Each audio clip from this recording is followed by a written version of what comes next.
Siguiendo con este congreso, la segunda ponencia abarca otro ángulo del saber, esta vez desde el lado del derecho.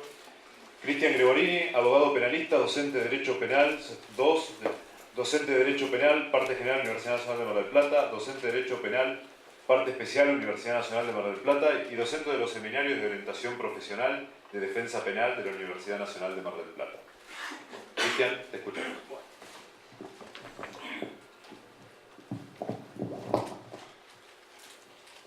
Muchas gracias, buenas tardes.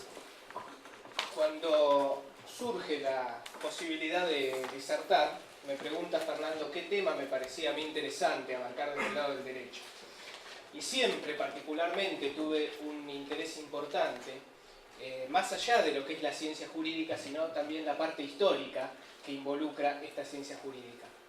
Y sobre todo, en lo que hace no tanto al ateísmo, sino al concepto de laicismo, aparece la distinción entre delito y pecado. Pasa por favor.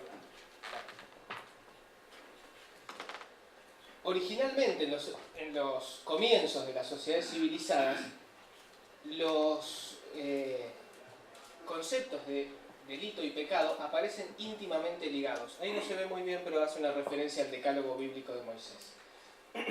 Así como el derecho ha sido definido por la mayoría de los juristas como el conjunto de normas que regulan la conducta humana en su interrelación subjetiva, es decir, de los sujetos de la sociedad, aparecía necesario para las sociedades originarias encontrar la forma de regular la conducta de los hombres. Lógicamente, sociedades poco avanzadas, sociedades en formación, con gran cantidad de cultos místicos, con supersticiones, conceptos justamente supersticiosos, encuentran como forma necesaria, como forma única para encontrar las normas que regularan su conducta, la tipificación de conductas lesivas para la sociedad, pero no en un concepto de lesivas para la sociedad misma, como va a ocurrir posteriormente con el concepto de contrato social, sino, muy por el contrario, encontraban la forma de que estas conductas fueran lesivas a una ley superior que no podía ser mutable ni cuestionable. Por eso, originalmente, delito y pecado es un concepto idéntico, que recién con el correr de los siglos va a encontrar una diferenciación. Paradigmáticamente, aparece la plena identificación entre delito y pecado a través del decálogo de las leyes de Moisés o de los 10 mandamientos.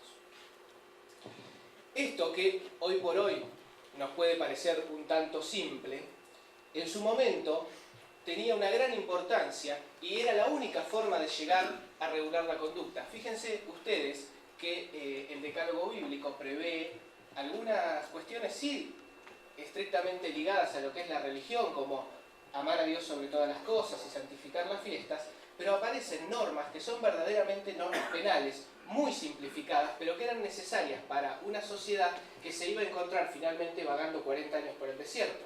No matarse entre ellos, no robarse los bienes, no desear la mujer del prójimo, es decir, la tipificación de todas conductas en forma simple que permitiera que una sociedad poco evolucionada y poco desarrollada pudiera evitar caer en un conflicto interno y pudiera garantizarse de esa manera la paz social.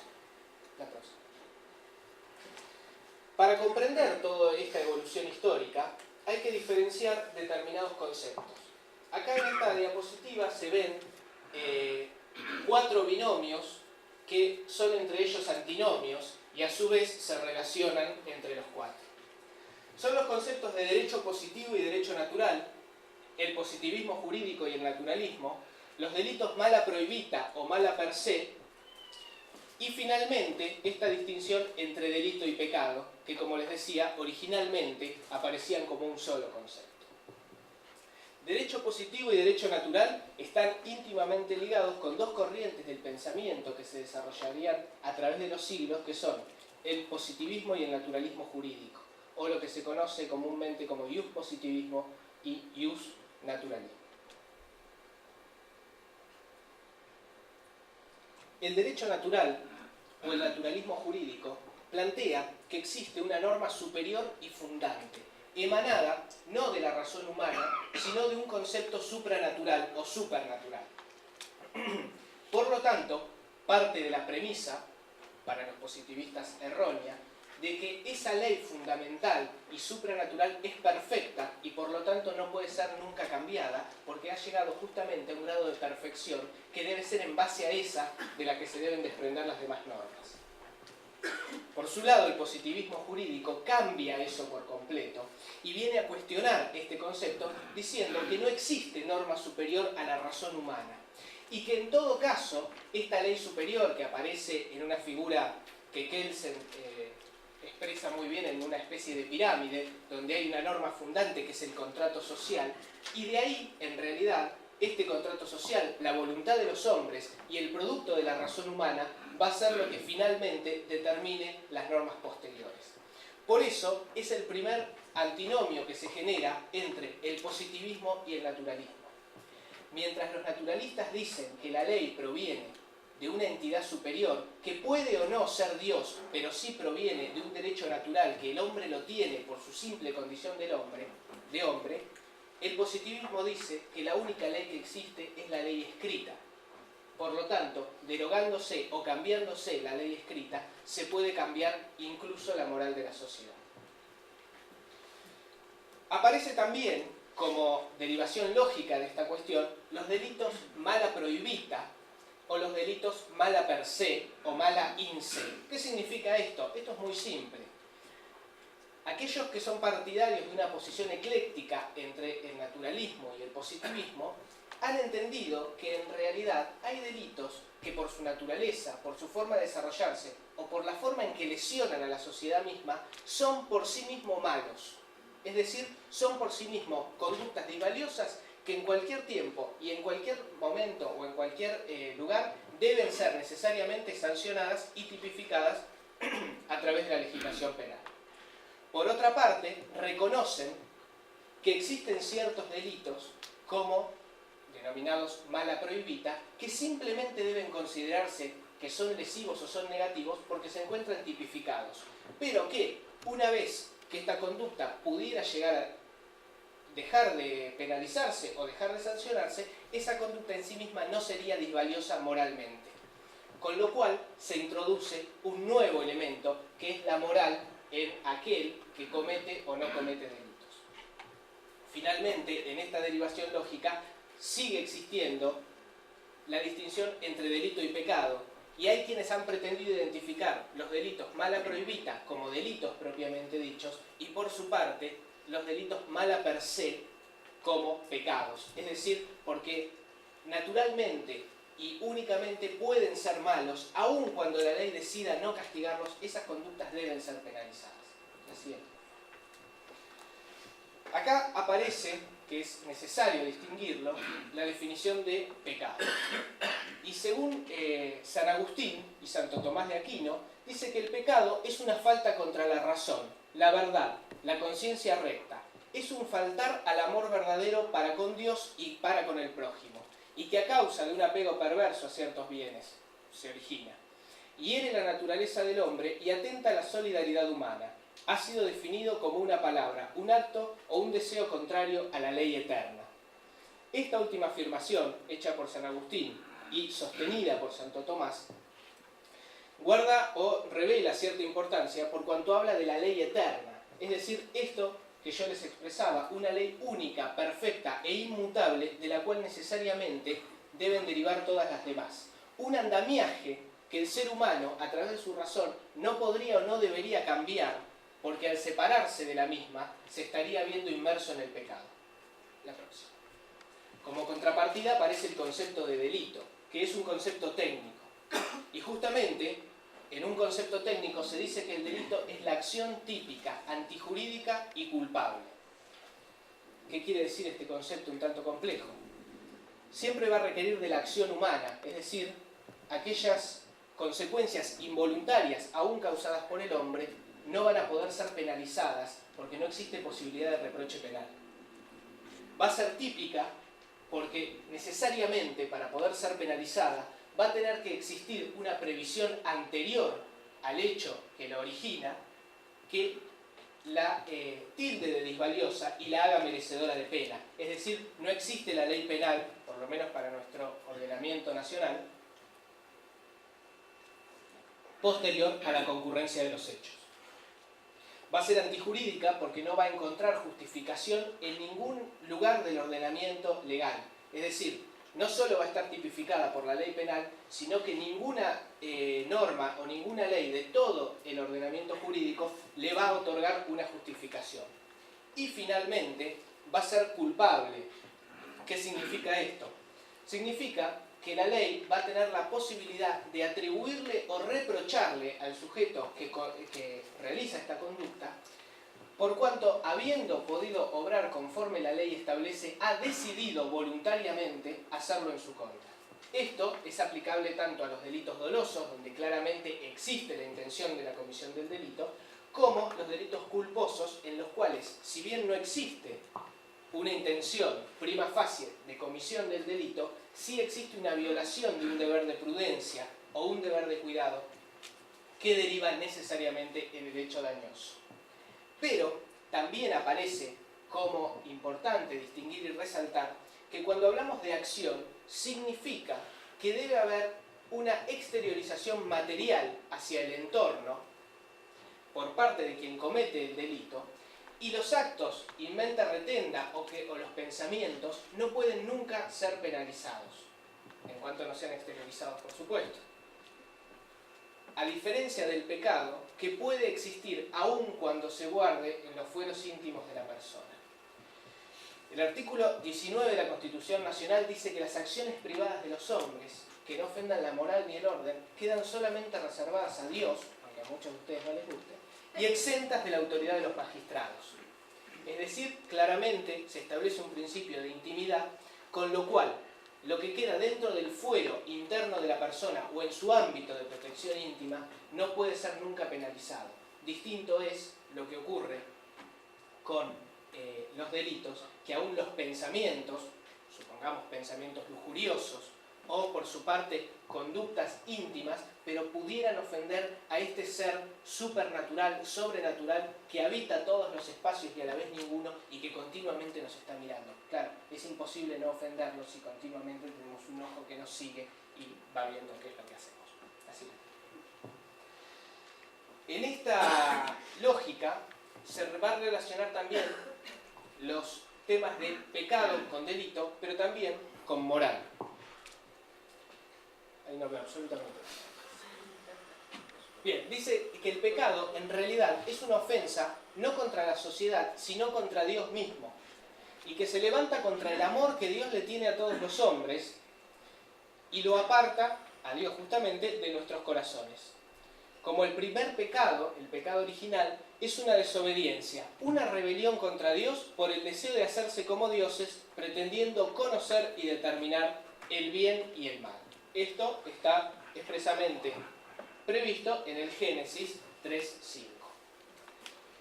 Por otro lado, y en el aspecto moral del delito, el delito no puede catalogarse como moral o inmoral. Es decir, el delito como construcción jurídica es amoral, porque lo que va a hacer va a buscar la protección de lo que se conoce como bienes jurídicos, es decir, como elementos que la sociedad estima valiosos y necesarios de protección, que están dados en una sociedad determinada y en un momento determinado, y no son inmutables ni mucho menos, sino que son pasibles de sufrir modificaciones conforme se modifica la idiosincrasia o las necesidades sociales.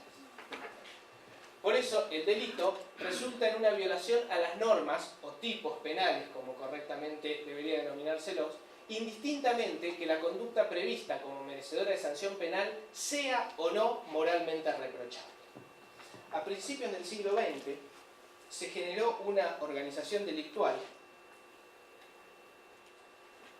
que se hacían llamar los Caballeros de la Noche.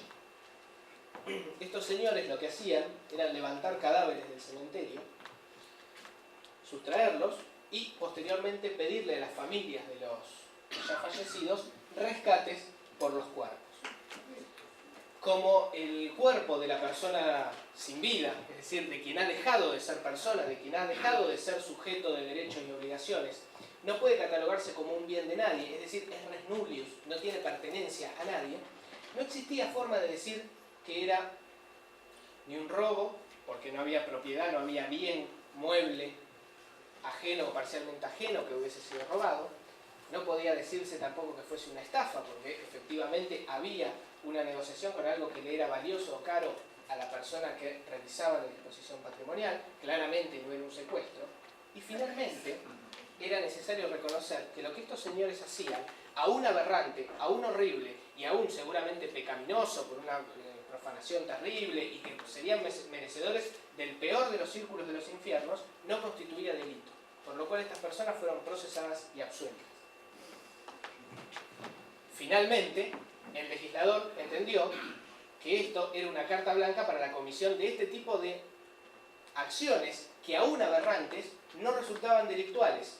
Entonces, ¿qué es lo que decidió hacer? Tipificar el secuestro de cadáveres o la sustracción de cadáveres en una ley penal. Para que de ahí en adelante quien cometiera ese delito, o mejor dicho, quien cometiera esa acción, efectivamente cometiera un delito. Por eso no puede hablarse de una ley única o inmutable, porque claramente no puede preverse todas las acciones que la mente humana es capaz de pensar. Sin ir más lejos, hace muy poco se amplió la lista de pecados capitales, incluyendo la acumulación excesiva de riquezas, las manipulaciones genéticas dudosas, conceptos amplios que lo que resulta dudoso es el concepto en sí mismo.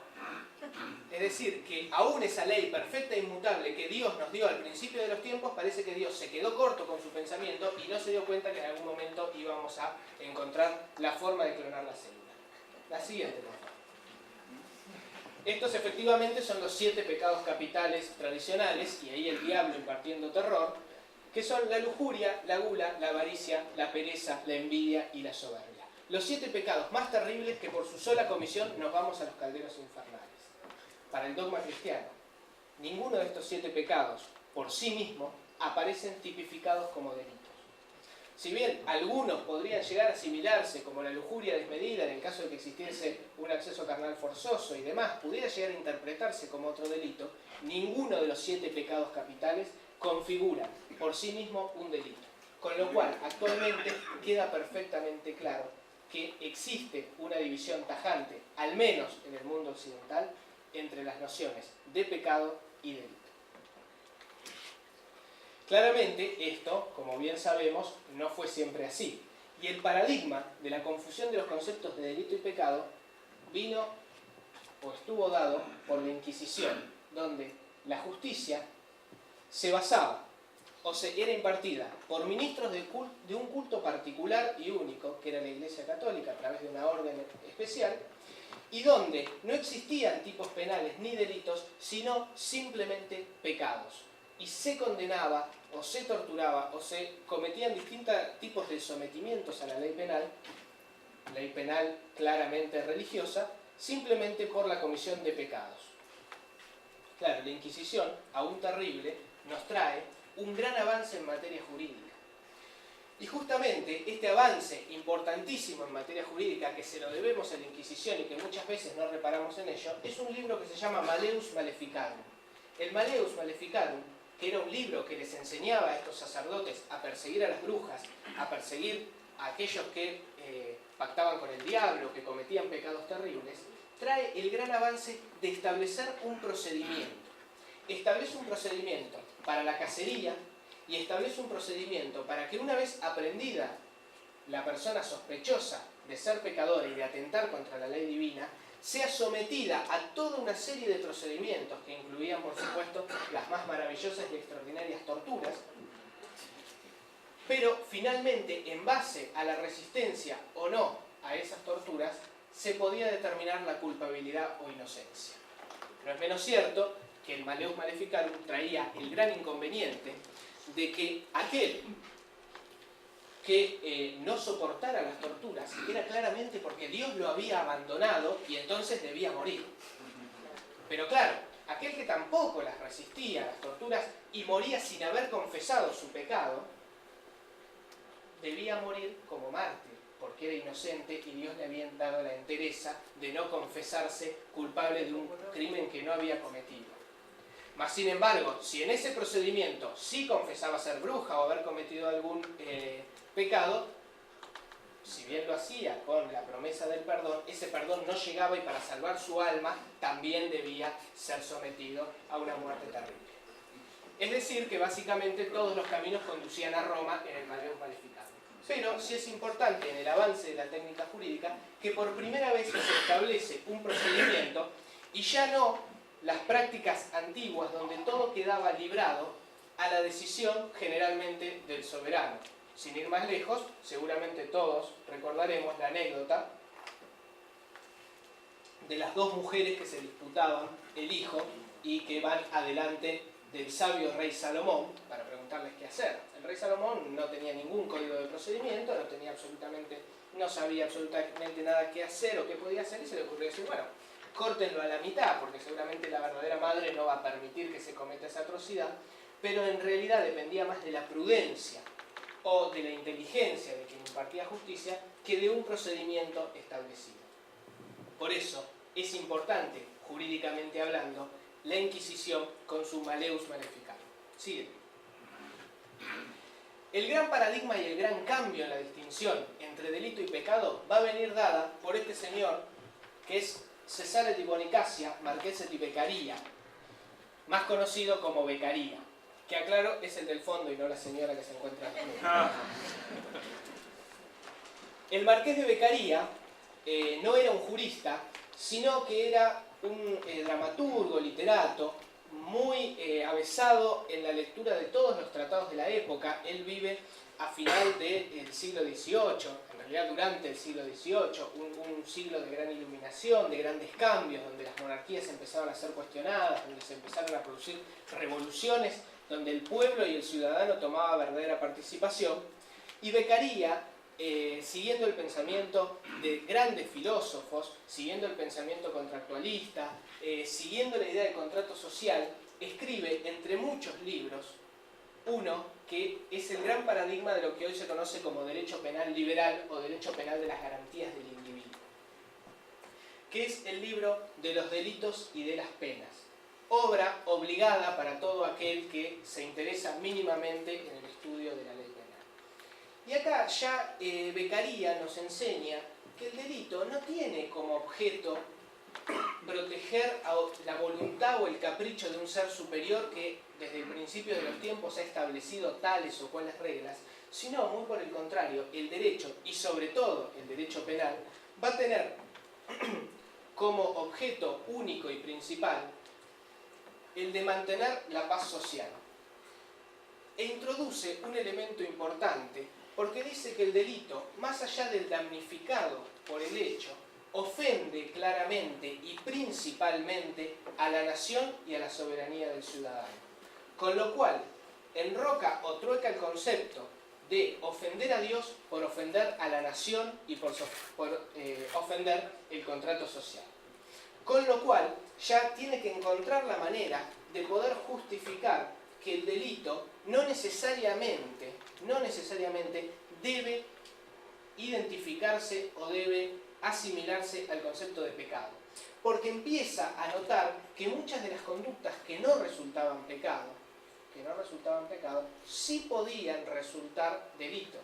Y muchas conductas pecaminosas no tenían la más mínima trascendencia lesiva hacia la sociedad.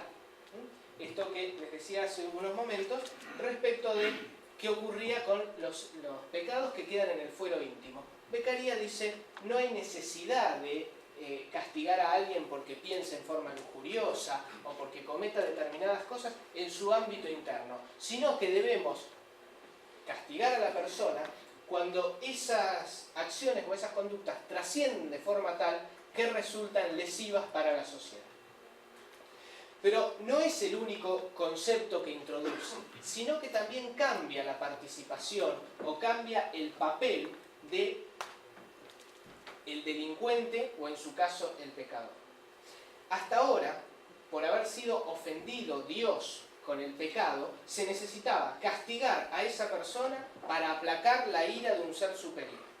Es decir, un pueblo que quería mantenerse en gracia y seguir disfrutando de los beneficios que le daba justamente la simpatía o el amor de un ser superior, debía excluir o debía castigar para satisfacerlo a aquel que obraba en contra de su voluntad. Beccaria dice, esto no es así, bajo ningún punto de vista, sino que el ciudadano que delinque o el ciudadano que no se adapta a las normas sociales no debe ser excluido ni asesinado ni mucho menos, sino por el contrario, debemos encontrar la forma de transformarlo en un ser valioso para la sociedad. Y acá empieza a cobrar importancia el instituto de la cárcel como pena en sí misma, porque hasta pensamientos anteriores al de Beccaria, la cárcel servía únicamente para detener a aquel condenado que iba a ser finalmente ejecutado. Por el contrario, Beccaria dice, no, la cárcel puede servir, o el concepto de encarcelamiento o de encierro puede servir por sí mismo para resocializar, para reinsertar en el contrato a la persona que ha decidido violar. Con lo cual, la persona deja de ser objeto del proceso penal para pasar a ser sujeto de derecho. Por lo cual, entiende que si bien en forma muy acotada y en forma muy rudimentaria, debía darse al imputado determinadas garantías que le permitieran, en su momento, demostrar su inocencia y posteriormente rechazar la pretensión de que es culpable. Con lo cual se comienzan a introducir lo que hoy conocemos como garantías constitucionales del debido proceso. Es decir, herramientas que tiene el imputado para tratar de mantener incólume su estado jurídico de inocencia. Sí. El nuevo derecho penal, que es el derecho penal liberal o de las garantías, es un derecho claramente hecho por los hombres y para los hombres. Y propone al hombre como sujeto de derecho y no como un objeto de un procedimiento donde en realidad la única finalidad que se buscaba o que se tenía era aplacar la ira de un dios. Y por primera vez comenzaba a entenderse al derecho como un instrumento únicamente importante para mantener la paz social o la armonía de la sociedad. Sí. Bueno, y como consecuencia de esta final distinción conceptual, los delitos no tienen necesaria relación con la violación de normas éticas o morales. Y acá empiezan a cobrar importancia los delitos mala prohibita. Y muchas conductas que hasta el momento habían sido tipificadas severamente por aquellos que detentaban el poder, cuando los pueblos se levantan en ejercicio de la ciudadanía, empiezan a encontrar que las monarquías ya no debían ser protegidas con tanta severidad, sino el orden institucional y el orden constitucional. Razón por la cual se empieza a desdibujar esa idea primigenia de que Dios o el Creador es un rey eterno que gobierna a su capricho y voluntad. Es decir, este concepto ya no era aceptable y no podía ser protegido. Razón por la cual todos aquellos delitos que ofendían esta moral pierden relevancia y se encuentra más conveniente la tipificación o la sanción de conductas que eran disvaliosas para la época en particular. Acá hay una distinción que yo hago entre delito y moral. Hoy, en nuestro Código Penal, conviven delitos que, para el espectador, pueden parecer contrarios a la moral. Por ejemplo, el homicidio, la violación, el robo, las lesiones, el rapto, entre otros. Pero existe una gran carga de delitos que no pueden ser, si bien es cierto que la simple violación de la ley implicaría una ofensa moral, no aparecen como violatorios de un derecho superior o un derecho natural. Por ejemplo, las evasiones fiscales, las tenencias de armas, que en otros países inclusive son un derecho constitucionalmente garantizado, al igual que la tenencia eventual de materiales explosivos o los delitos aduaneros, entre muchos otros. Es decir, coexisten con igual severidad de pena y con igual severidad de sanción y con igual necesidad de tipificación delitos que claramente ofenden la moral de una sociedad determinada, en nuestro caso la Argentina, con delitos que a nadie se le ocurriría horrorizarse, sobre todo con la evasión fiscal. Otra diferencia va a estar dada por la pena que merezca la transgresión. Ahí está en la puerta del infierno y vemos que en el pecado la pena es un castigo por la violación del mandamiento. La pena claramente es eterna, no tiene, es decir, tiene un comienzo que sería la muerte o el momento de la muerte de la persona, pero no tiene un fin, siendo o entendiendo que el alma es inmortal, eterna y demás. Esta pena a uno no se lo condena al infierno por 10 años. 10 años en el infierno, si hace buena conducta 8 y después va a ir al paraíso. De ninguna manera. por la eternidad y por mucho que uno se arrepienta, va a permanecer en el infierno. Y finalmente, la pena infernal que nos depara seguramente a muchos de nosotros va a ser consistente en distintos tipos de tormentos, torturas y castigos humillantes, según el dogma de la Iglesia católica en este caso, que no buscan ningún propósito en particular, sino simplemente es un castigo. Algo dije que ha ofendido al Creador. Simplemente es un castigo por la mera transgresión. No busca ningún propósito más que un fin vindicativo, una venganza contra aquel que no ha obedecido la ley divina.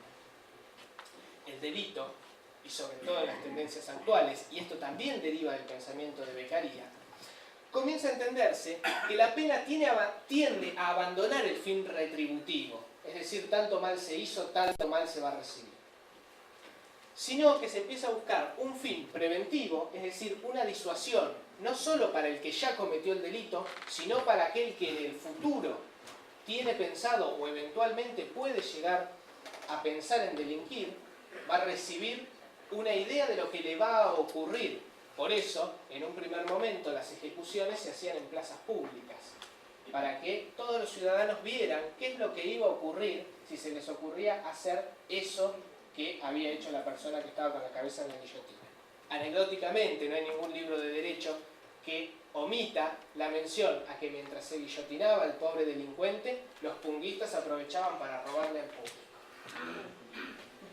Y además, la pena para el delito va a ser proporcional a la falta cometida y siempre va a ser temporal. ¿Por qué va a ser temporal? Porque si lo que se busca es reinsertar al sujeto en la sociedad, no tiene sentido que la pena sea eterna, al menos en la vida del individuo. Además, y esto lo dice muy bien Beccaria, dice, la pena tiene que ser proporcional a la falta cometida y al daño causado. Porque si vamos a penar de la misma manera al que ha cometido un simple hurto con el que ha matado a toda una población, vale más para el delincuente cometer el delito más grave, porque el castigo va a ser el mismo. Por eso Beccaria también desaconseja la pena de muerte, si bien él entiende que existen al menos dos casos en los cuales sí sería necesaria y útil. Nunca la toma como castigo, sino que él se refiere a aquellas personas que por su estado de poder o de conexiones, aún manteniéndolas encarceladas, su red de contactos o su red de poder continúa siendo un riesgo o un peligro para la sociedad entera. En esos casos únicamente está de acuerdo con la supresión de la vida del individuo. En los demás casos entiende Beccaria, o entendía Beccaria en su momento, que la pena de muerte era innecesaria y además inútil. Bueno, como les decía, actualmente la mayoría de los países del mundo, o al menos el mundo occidental, han abandonado en forma completa los libros sagrados como fuentes de derecho, que eran originalmente las únicas fuentes de derecho. El Antiguo Testamento, en forma muy rudimentaria, y como les dije claramente, los 10 mandamientos bíblicos, están cargados y plagados de normas penales. Y finalmente se logró, o se ha logrado, la total separación entre los conceptos de delito y pecado, entendiendo que uno corresponde a un concepto de justicia divina, existente o no existente, y el otro corresponde a un concepto de equidad humana. Y esta afirmación, y como les decía, a punto tal que actualmente ninguno de los 7 pecados capitales se encuentran como tal tipificados en ninguna de la legislación civil. Con esto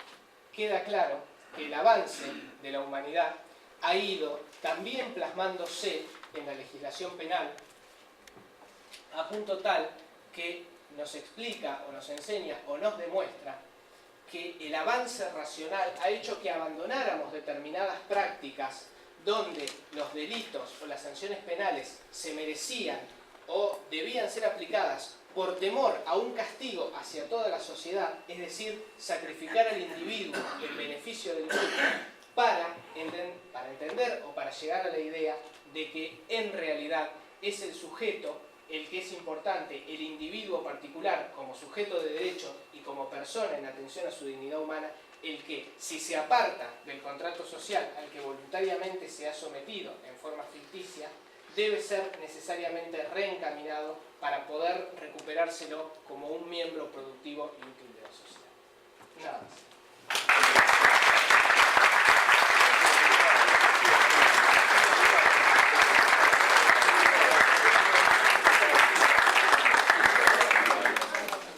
Bueno, como es la modalidad de congreso, seguimos ahora con un espacio para las preguntas y debate.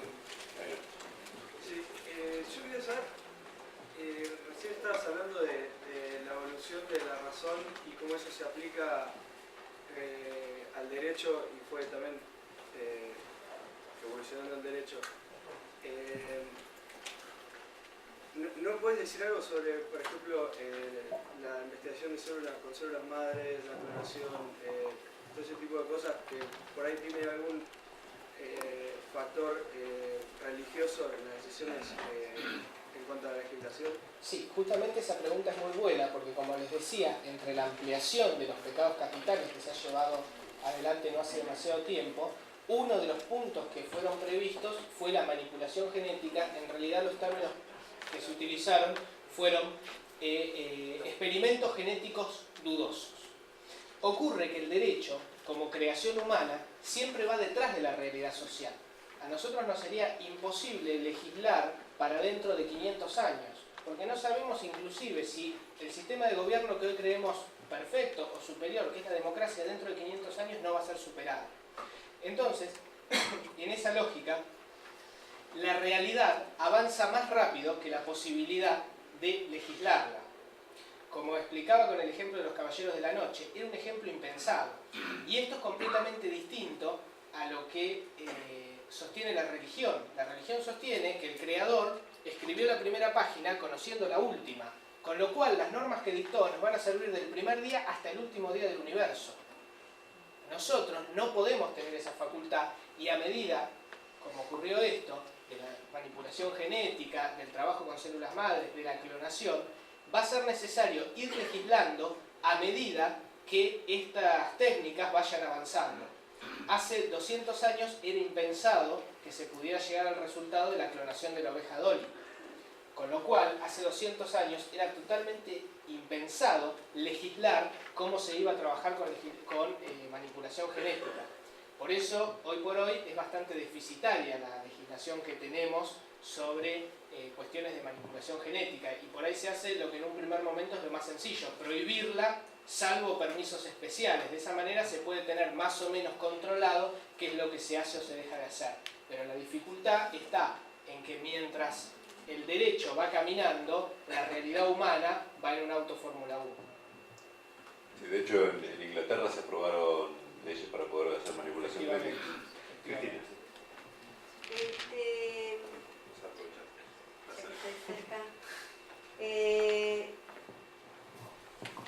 Con respecto a nuestra Constitución, Sí.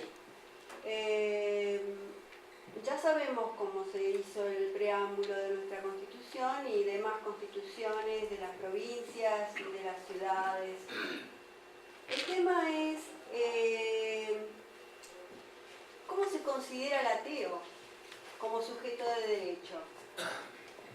Desde ya que si vos basás la legislación como una fuente de razón y justicia en un Dios, el ateo estaría fuera de la Constitución y no estaría considerado un sujeto de derecho. Bien, eso es una cuestión que entiendo, es una visión que guarda lógica, pero está forzada. En realidad, la invocación de Dios en la Constitución guarda, primero, el preámbulo no es fuente de derecho, sino es un parámetro interpretativo. Por otra parte, guarda íntima relación con la idiosincrasia de la época. Estamos hablando de una Constitución hecha en el siglo XIX, donde el ateo era una cosa extraña, era un inmoral, no existía un derecho a ser ateo. De todas maneras, la Constitución preserva o guarda la libertad de culto, con lo cual, en principio, la persona puede practicar el culto que encuentre de su conveniencia. Ocurre que el ateo se encuentra en una posición bastante intermedia, porque hay que ver, y es lo siguiente, lo que yo siempre planteo y le planteo al ingeniero: ¿el ateo practica el ateísmo o simplemente practica no practicar nada?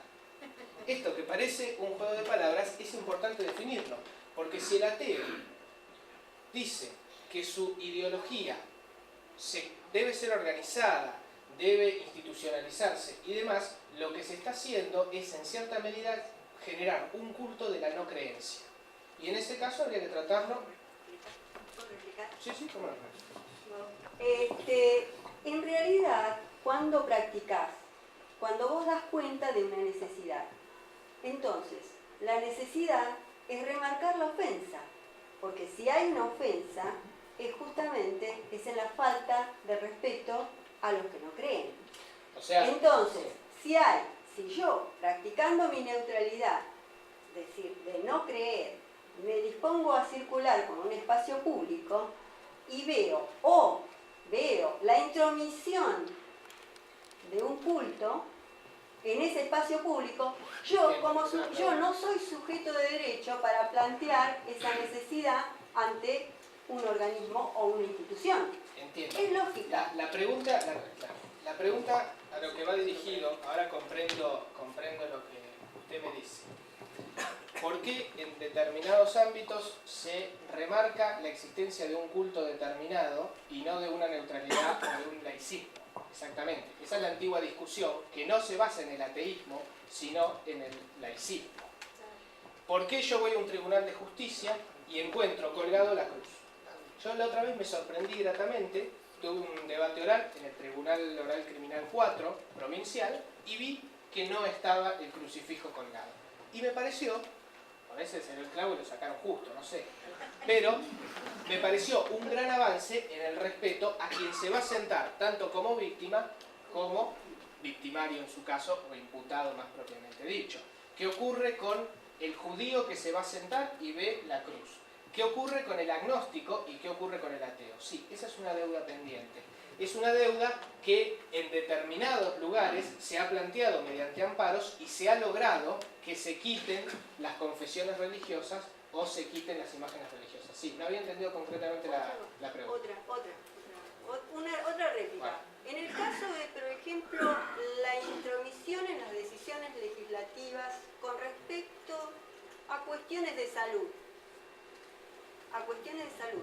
que se definen en base a creencias, entonces, y no a derechos. Nosotros, Por ejemplo, el aborto. como por ejemplo, O la eutanasia. o la eutanasia. Entonces, desde ya, el ateo que se define en base a derecho, ¿no? Y a cuestiones de salud, eso no lo puede plantear, porque no es sujeto de derecho, no está, Porque digamos, no está institucionalizado. no está institucionalizado. Sí, pero la ley no prohíbe que el ateo El hecho del artículo 2, el hecho de que esté el artículo 2, en donde vos tenés que sustentar tanto las escuelas, las iglesias, eso desde ya le afecta también al judío, al evangelista, a todos los otros, otras formas. Sí. Pero nosotros nos damos cuenta y tenemos ese planteo. ¿Por qué tenemos que sustentar si nosotros no creemos? Ese es el gran planteo que se hace, donde en otros países existe la posibilidad de no tributar o existe la posibilidad de tributar a la iglesia a la que uno pertenece. Nosotros tenemos, inclusive, el que practica otro culto tributa 2 veces, porque tributa a través de su impuesto y además de la contribución voluntaria que le hace a su iglesia.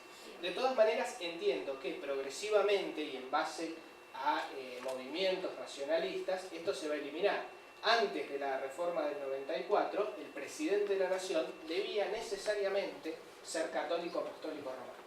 Con lo cual, en principio, porque sabemos que no funcionó así, el presidente debía estar bautizado y no excomulgado. Y no divorciado. Y no divorciado. Bueno, lo que funcionó bien fue para los de facto. Sí, eso funcionó de forma extraordinaria. Con lo cual, parecía una cláusula que impedía acceder al poder a toda persona que no estuviese en la orbe de la iglesia. De todas maneras, vamos a recordar que muchas veces no solo no fue así, sino que personas que tenían posiciones encontradas con la iglesia se les permitió acceder a este cargo porque era simplemente un requisito formal.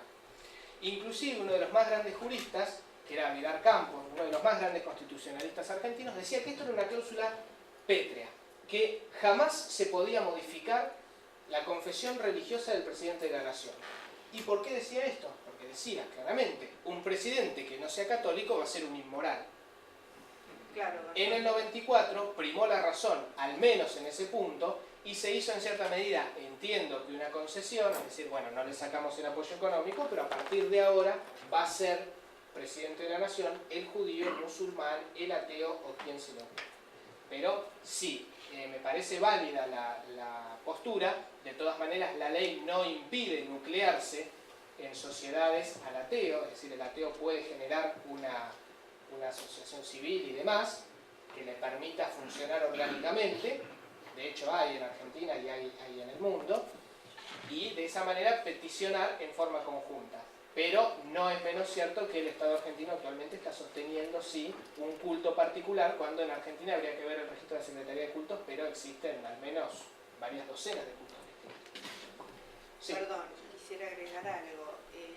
¿Por qué razón estábamos obligados todos los argentinos, a través del Estado, por nuestros impuestos, a pagarle a los estudiantes para cura que estudien para cura? Es Bueno, decir, eso es una derivación del artículo 2 y que en realidad obedece a la claro, razón histórica. claro, hay algo dentro de las leyes como para refutar eso, para que un estudiante reciba una beca cuando Lo que ocurre es lo siguiente: el Estado recibe de los impuestos o separa una cantidad para la manutención del culto católico apostólico. casi 30 Después, millones. sí, después con esa suma se la entrega al culto en la forma que considere más apropiada, o se la puede entregar en forma directa, pero la cuestión es que acá lo preocupante no es si se subvenciona el estudio del cura o no se subvenciona el estudio del cura, sino es que se subvenciona un culto solo en particular. Perdón, ¿todos seminaristas? Todos, en general, reciben una No, beca. sí, cuando digo un cura, otro cura, me refiero No es al que la estudio. iglesia, por no es supuesto. que la iglesia de lo que recibe, de ese presupuesto que recibe, deriva para pagarle a un seminarista. No, el Estado le da al seminarista una beca para que... De todas maneras, eso podría ser desarrollado de la misma manera que se realiza la ayuda social de becas para cualquier tipo de estudiante por medio del Estado, en todo caso. Sí, ahí tenemos otra cosa. Cristian, ¿qué pasa con determinados conceptos que necesariamente el derecho tiene que tomar de otras disciplinas? Como por ejemplo el concepto de persona y cuándo se inicia esa persona, ¿no? Que en legislaciones internacionales o nacionales hay diferencia en que si esa persona empieza en el momento que nace o empieza antes en la concepción o cuando empieza, cuando en la biología todavía o en la biogenética todavía, digamos, hay como distintas opiniones de si empieza en el huevo o cigota, si el feto se llama feto, etc. Es decir, cómo llamar a cada concepto, de dónde saca el derecho, de qué disciplina o con qué validez toma determinados conceptos.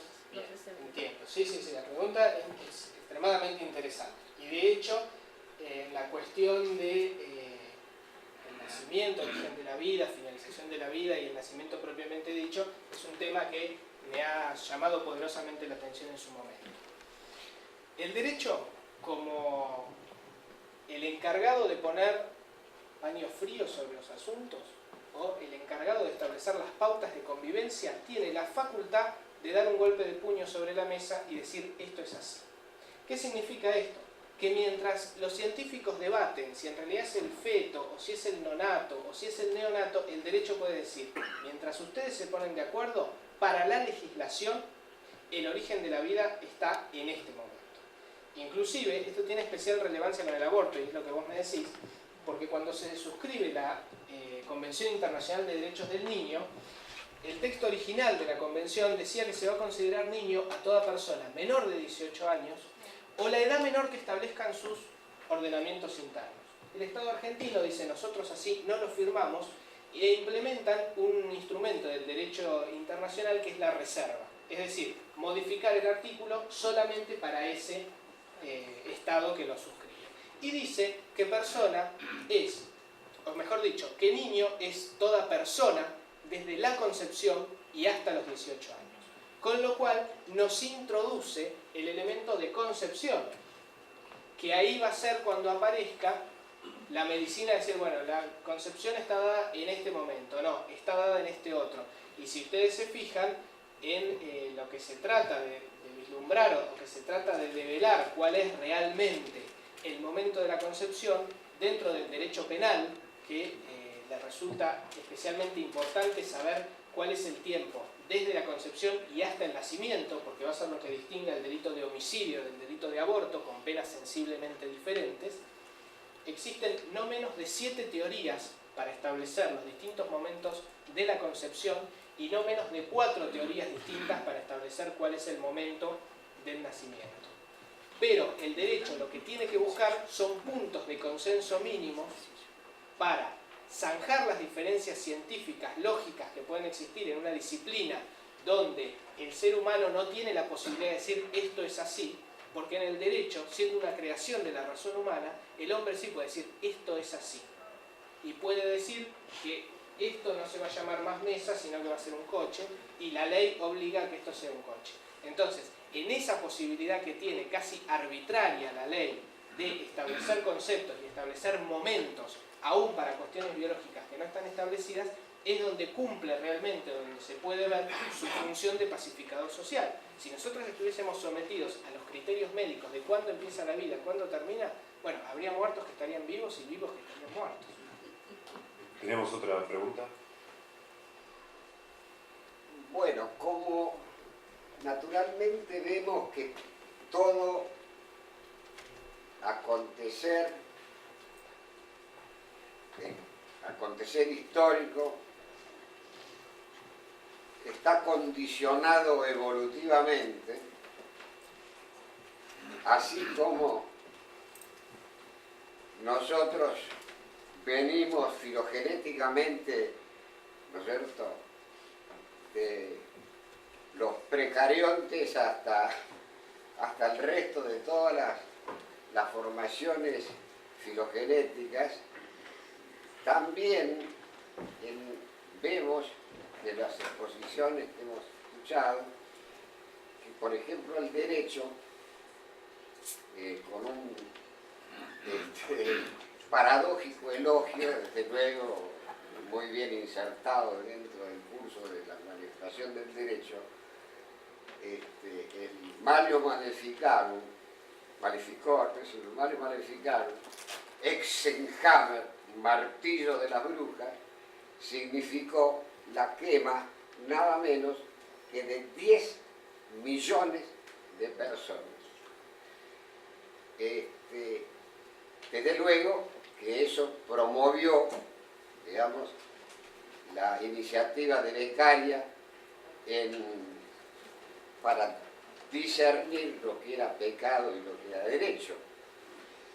Pero todavía, y lo que era el delito, pero todavía seguimos con el software que venimos acumulando desde los orígenes de la cultura occidental, para referirnos solamente a nosotros, software que tiene infinidad de distorsiones, ¿no es cierto? Si nos remontamos a lo más lejano, digamos así, de la precursión griega, y nos vamos a Pitágoras, ¿no es cierto?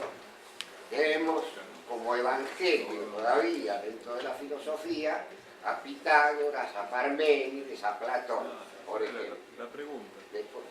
Pero si analizamos el pensamiento de cada uno de estos personajes, o autores, o filósofos, o personalidades, mejor dicho, podemos expurgar que, aparte del curso filogenético y ontogenético, hay una evolución, hay otras características dentro del pensamiento humano. Por ejemplo, digamos, el pensamiento de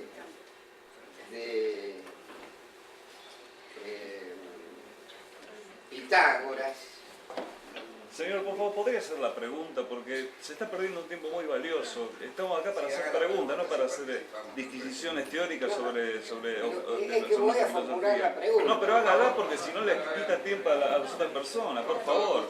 Respete un poco al público. Voy a formular la pregunta. Bueno, Digo, por así favor. como ese...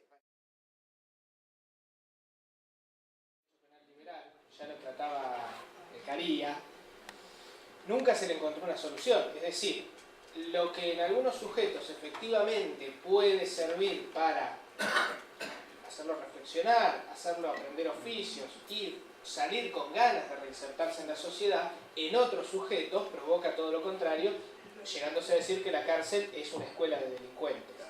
En estos aspectos, que excede por completo el marco de la disertación, pero es muy interesante desde el punto de vista que usted lo plantea, es imposible encontrar, al menos para el derecho penal actual, cuál es la solución para aquel que ha delinquido o ha cometido determinado delito. Por ejemplo, siempre se dice que el violador necesariamente va a ser reincidente. No existe violador que no sea reincidente y efectivamente las estadísticas parecen demostrarlo de esa forma. Tampoco es menos cierto que el estafador también es reincidente. El estafador no se resocializa o parece ser tener una tendencia a no resocializarse. Entonces, acá aparece un concepto donde volvemos o retrocedemos a caer en la distinción de delitos mala per se y mala prohibita. Bueno, la estafa está bien, reincide, pero no es tan grave, el violador es más grave. Sí, puede llegar a tener, porque uno es un delito contra el patrimonio, uno es un delito contra la integridad física, la integridad sexual particularmente, pero en cierta medida con esta línea de pensamiento de establecer delitos más o menos graves, por una significación o por un estupor social, lo que se está haciendo es retroceder en la técnica jurídica. ¿Cuál es la solución para el delincuente? No la ha encontrado la sociología, no la ha encontrado la psiquiatría, tampoco la psicología, y menos la va a encontrar el derecho. El derecho lo que tiene que hacer es tomar los avances de las otras ciencias y de esa manera ver qué es lo que se puede hacer o dejar de hacer. Se intenta la pena de muerte. La pena de muerte ha demostrado en los países que la tienen o que la aplicaron en algún momento que no baja el índice delictivo. Es decir, el delincuente, si bien puede o no motivarse en la norma, no se motiva en la posibilidad de sanción. Es decir, no lo hace de poner su actitud el hecho de que de ser condenado pueda ser ejecutado. Con lo cual sí, es un problema que aparentemente no tendría solución y que tiene que ser encarado desde un punto de vista interarias, interdisciplinario, y no le corresponde o sí le corresponde en su elaboración final, pero no en su desarrollo al derecho y mucho menos al derecho penal. Tenemos otra pregunta. Sí, no sé si...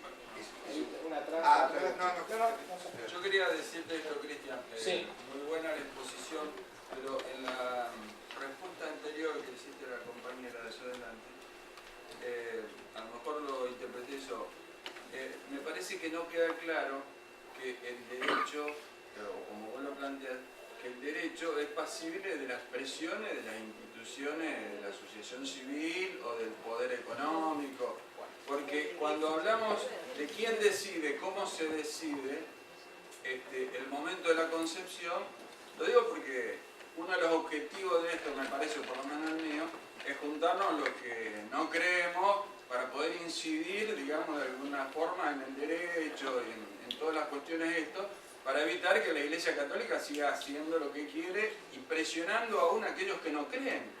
Entonces, ¿no te parece vos que ese es un tema central en el tema del derecho? Perdón, sí.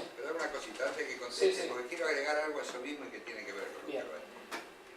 Y me retrotraigo un poquito, sin pensar que puede ser extemporáneo esto, con respecto a la relativización que hacíamos, o que hacías antes, Cristian, con respecto a la concepción. Bien.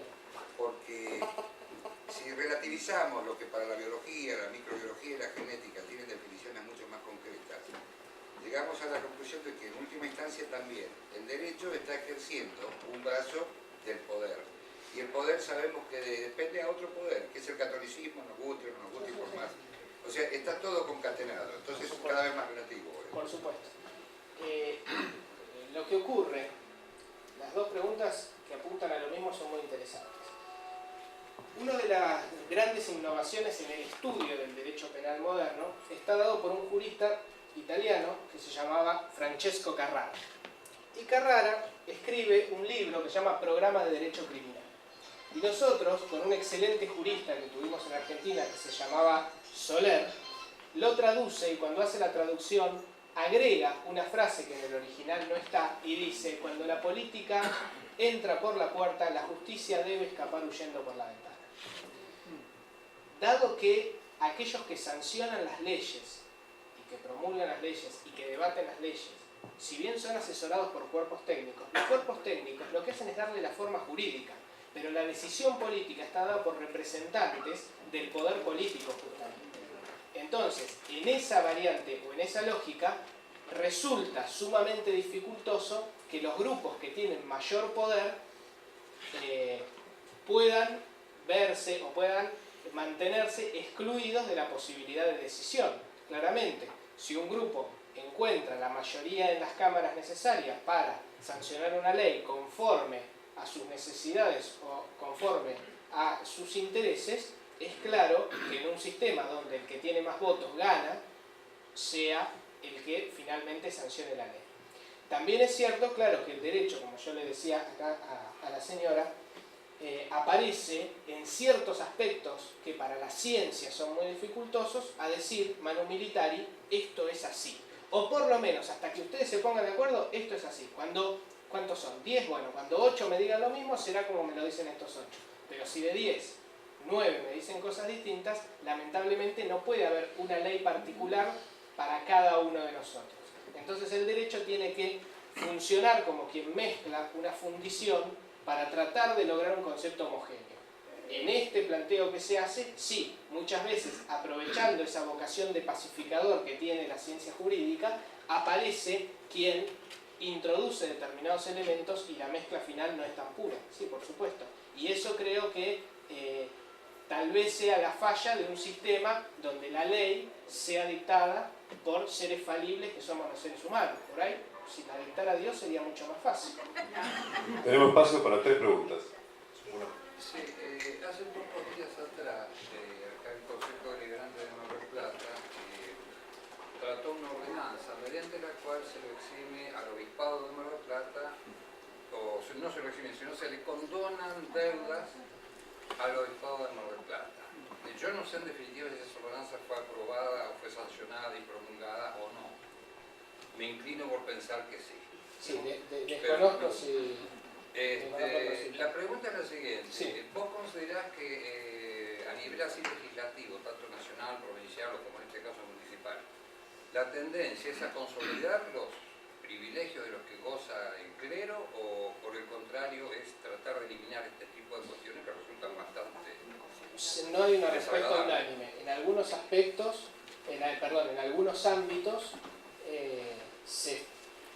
la Iglesia Católica o los cultos están retrocediendo. En otros no solo se mantienen, sino que avanzan. Eso a lo largo de la historia ha sido así. Y lamentablemente, con una perspectiva bastante pesimista, el día que no sea la Iglesia Católica quien ocupe el poder, será otro grupo que haga más o menos lo mismo, pero con otra denominación. Le digo al señor de paso que a mí la municipalidad aprovechan por 300 y pico de pesos me hizo juicio. Entonces el mismo abogado que me atendió le digo, pero hay otras instituciones muy grandes que deben. Sí, dice, por ejemplo, la iglesia debe no sé cuántos miles de pesos. Bueno, la pregunta mía es muy capciosa. ¿Vos sos religioso católico? No. Ah, bueno, entonces te iba a preguntar otra vez. Te digo que sí, Queríamos saber cuál era la pregunta. Ignorantemente, ¿quién escribió Génesis? El Génesis o las tablas, bueno, no importa. Lo otro que quiero acotar es, respecto al violador, yo he mandado unos correos electrónicos a varias personas, periodistas, diciendo lo siguiente. Al violador no hay que matarlo, yo no estoy de acuerdo en matarlo, pero sí castigarlo. Entonces hay una fórmula que es enervar a una persona. ¿Vos sabés qué es? No la conozco. Yo creo que la mayoría la usamos como ponerse nervioso. Les aclaro que es todo lo contrario. sé que es una tortura que aplicaban los chinos, que es anularle los nervios, Sí, entonces las personas no tienen movimiento, no sé cómo sería la gravedad o Sí, lo que sea. en realidad, Estas personas, sí. lo único. Entonces yo siempre decía que había que castrarlos y cortarle las manos para que comieran como animales, pero creo que con esa solución que tenga que depender de alguien y que no puedan agarrar a otra persona porque son todos- Quemarle los ojos también puede ser. podría ser. No, en realidad, bueno, Eso se basa en el ojo morón. voy a tratar de contestar al planteo de la forma más técnica posible. En primer término, la gran objeción que se le hace a la pena de muerte, esto me parece que no sé si no es peor, es el error judicial. Justamente Francesco Carrara decía, el rito procesal, es decir, las garantías constitucionales, le sirven siempre a los hombres honrados, ya sea para perseguir y castigar al delincuente, ya sea para protegerse de los errores de los jueces. O sea, si aquellos que impartieran justicia fuesen seres perfectos e infalibles, como el Papa, que tiene el don de la infalibilidad, no habría ningún tipo de inconveniente. Ahora, en un sistema judicial como el argentino, donde existe corrupción, existe exceso de trabajo, existen problemas en el dictado de las sentencias y demás, donde una causa que una persona que está condenada encuentra la libertad por cumplimiento de la pena antes de que un tribunal superior la revise, me parece que aplicar una sanción tan drástica e irreversible es imposible. Por otra parte, ahí habría que modificar la Constitución para retirar el fin resocializador de la pena y decir, no, la pena es un castigo, entonces si vos castigás a la sociedad 10, nosotros te vamos a hacer 10 veces lo que vos le hiciste a la sociedad. En ese caso, esa sería la lógica. Eso sería un poco retroceder en la técnica jurídica, porque más allá de mantener la paz social, lo que se le está dando es el garrote, institucionalizarlo para que sea el Estado quien lleve adelante la venganza de los particulares. Que eso es lo que se eliminó con el derecho penal más moderno. Eso es lo que se hizo durante la dictadura. Sí. Sí, Alejandro. básicamente. Te quería preguntar, Sí. si el adulterio en la Argentina es delito, ¿y bajo qué fundamento jurídico? Bien. A más de uno lo voy a alinear diciendo que el adulterio hace unos cuantos años que no es delito.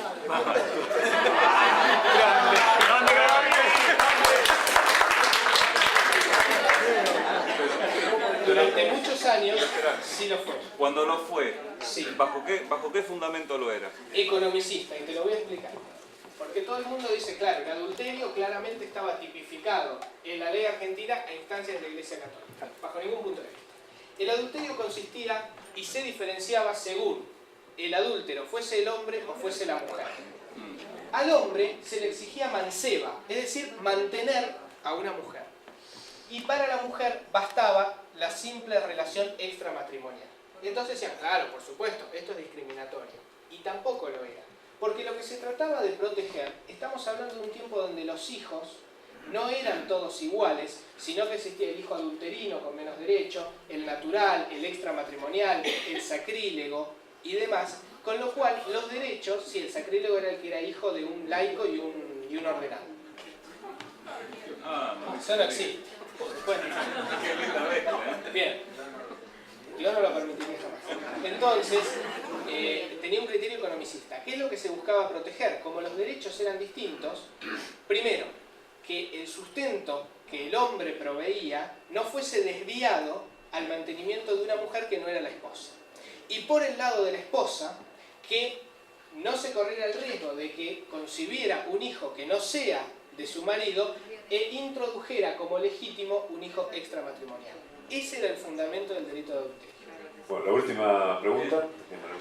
Sí, yo quería preguntarte si, digamos, la legislación actual y respecto al tema del violador hace diferencia entre conducta y sujeto que ejerce la conducta, ¿no? Es decir, de penalizar la conducta y no penalizar el sujeto, porque me acuerdo, digamos, de la descripción que hace Foucault en cuanto a que en principio se tomaba en la institución de la confesión de una determinada cantidad de conductas, un listado de conductas que eran penalizadas, y luego se pasa a sujeto penalizado, es decir, no ya la conducta, sino como un estigma al sujeto. Exactamente. Dentro del derecho coexisten dos corrientes. Actualmente, la segunda que voy a mencionar está prácticamente abandonada.